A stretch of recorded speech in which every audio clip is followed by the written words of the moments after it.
Hello students, welcome back to my YouTube channel.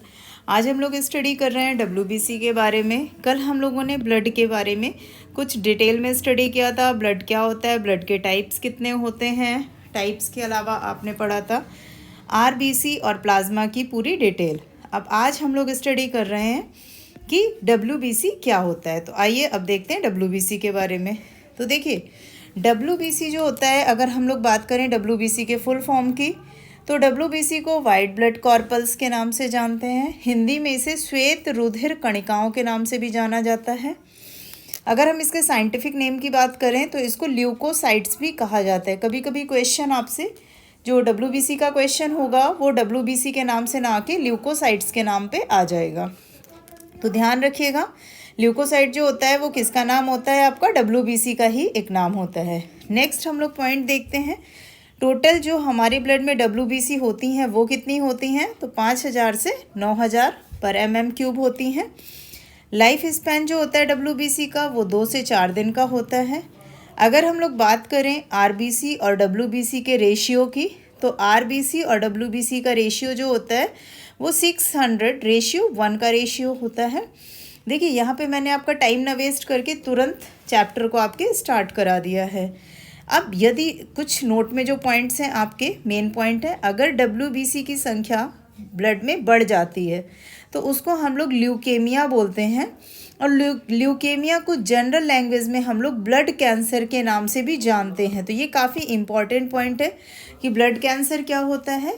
तो leukaemia को हम लोग ब्लड कैंसर के नाम से जानते हैं, और जब डब्ल्यूबीसी की संख्या बढ़ जाती है तो उसे हम लोग क्या बोलते हैं? ल्यूकेमिया बोला जाता है। उसी के अपोजिट अगर डब्ल्यूबीसी की संख्या घट जाए तो उसे ल्यूकोपीनिया बोलते हैं। तो ध्यान रखिएगा कि अगर डब्ल्यूबीसी की संख्या बढ़ेगी तो उसको हम लोग ल्यूकेमिया कहते हैं, और अगर डब्ल्यूबीसी की संख्या घटेगी तो उसको ल्यूकोपेनिया बोलते हैं। ठीक है।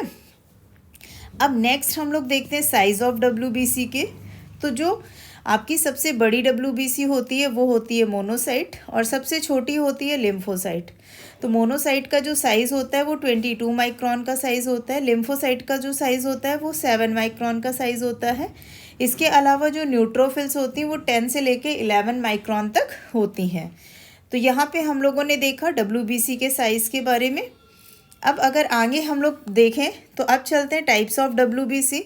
तो देखिए, इसको मैंने पहले भी आपको टेबल में बता दिया था, लेकिन मैं बार बार इसलिए रिपीट कर रही हूँ ताकि आपको जल्दी से ये याद हो जाए। तो डब्ल्यूबीसी कितने टाइप की होती हैं? 2 टाइप की, ग्रैन्युलोसाइट और ए ग्रैन्युलोसाइट।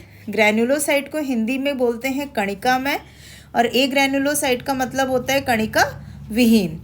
तो ग्रैन्युलोसाइट आपकी 3 पार्ट में डिवाइड होती है, न्यूट्रोफिल्स, इओसिनोफिल्स और बेसोफिल्स। और ए ग्रैन्युलोसाइट आपकी 2 पार्ट्स में डिवाइड होती है, मोनोसाइट और लिम्फोसाइट में। तो अब अगर हम लोग बात करें ग्रैन्युलोसाइट की, तो ग्रैन्युलोसाइट में फर्स्ट टाइप आपका होता है न्यूट्रोफिल्स। न्यूट्रोफिल्स का जो लाइफ स्पैन होता है वो कितने दिन का होता है? 2 से 4 दिन का होता है। इसे हमारे ब्लड का बीएसएफ भी कहते हैं। बीएसएफ का मतलब, जो बीएसएफ का अगर फुल फॉर्म आप देखेंगे तो बॉर्डर सिक्योरिटी फोर्स होता है। तो बॉर्डर सिक्योरिटी फोर्स का मतलब हो गया ये हमारी बॉडी को या हमारे ब्लड को क्या करता है? प्रोटेक्ट, यानी एक गार्ड की तरीके काम करता है। अगर आपको टीबी हो गया या फिर टाइफाइड हो गया तो उसमें जो न्यूट्रोफिल्स हैं आपकी बॉडी में उनकी संख्या बढ़ जाती है। यानी डॉक्टर कैसे पता लगाते हैं कि आपको टीबी या फिर टाइफाइड है? तो अगर आपके ब्लड में न्यूट्रोफिल्स की संख्या बढ़ जाएगी तो उसका मतलब है कि आपको टीबी या टाइफाइड हो गया है।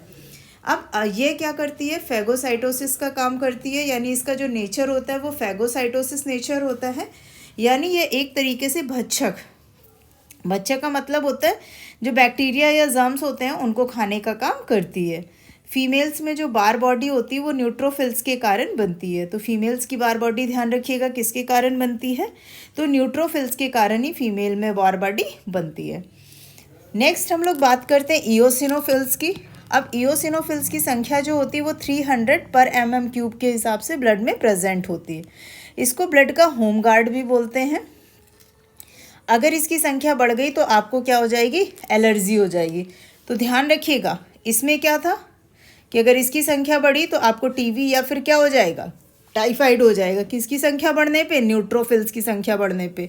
इयोसिनोफिल्स की संख्या अगर बढ़ गई तो आपको क्या हो जाएगी, एलर्जी हो जाएगी। ज़रूरी नहीं, हो सकता है स्किन एलर्जी हो सकता है जुकाम हो जाए, किसी चीज़ की एलर्जी की वजह से इस तरीके के सिम्टम्स दिखेंगे आपको। थर्ड होता है आपका बेसोफिल्स। बेसोफिल्स में आपकी हिस्टामिन, सेरोटोनिन, हिपैरिन, ये सारे हार्मोन्स को ये रिलीज़ करने का काम करती है। नेक्स्ट अब हम लोग सेकेंड पार्ट देखते हैं, ए ग्रैन्युलोसाइट, जिसको हिंदी में बोलते हैं कणिका विहीन। देखिए कणिका युक्त का मतलब हो गया जिसमें कणिकाएं पाई जाएंगी, और कणिका विहीन का मतलब हो गया जिसमें कणिकाएं एब्सेंट होंगी। तो ये दो टाइप का होता है। फर्स्ट होता है मोनोसाइट। मोनोसाइट क्या होता है, लार्जेस्ट WBC होता है। इसके अलावा मोनोसाइट हार्मफुल माइक्रोब्स जो हानिकारक सूक्ष्म जीव होते हैं या फैगोसाइटोसिस होते हैं उनको भक्षण करने का काम करता है।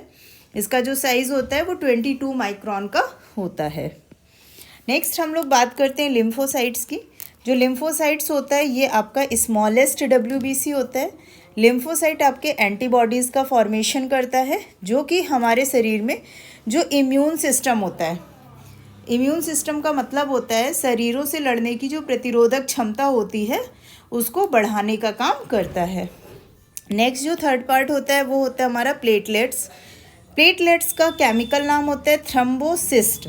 ठीक है, ध्यान रखिएगा कि किसको किस नाम से जाना जा रहा है। इसका जो लाइफ स्पैन होता है वो लगभग 1 वीक का होता है, यानी कि 8 से 10 दिन का होता है।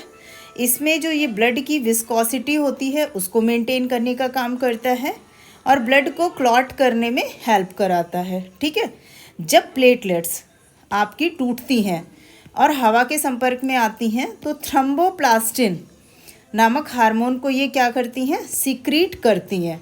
और ये जो थ्रोम्बोप्लास्टिन हार्मोन होता है इसका काम क्या होता है, ब्लड को क्लॉट करने में ये हेल्प कराता है। तो ध्यान रखिएगा, प्लेटलेट्स आपकी जो होती हैं, जैसे कभी आपको चोट लग जाती है, कट जाता है या कुछ भी होता है, तो ये ब्लड को क्लॉट करने में आपकी क्या करती हैं, हेल्प करती हैं।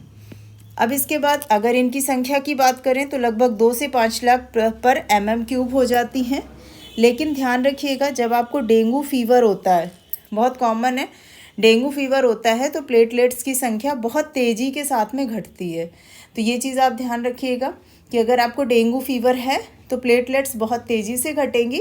और अगर प्लेटलेट्स घटने पे आप उसको घर में रह के यानी घरेलू क्या क्या उपचार करके मेंटेन कर सकते हैं या डेंगू फीवर के बारे में और डिटेल में आपको जानकारी चाहिए तो उसकी लिंक आपको डिस्क्रिप्शन बॉक्स में मिल जाएगी। वहाँ से जाके आप उन टॉपिक्स को देख सकते हैं और उनकी डिटेल जान सकते हैं।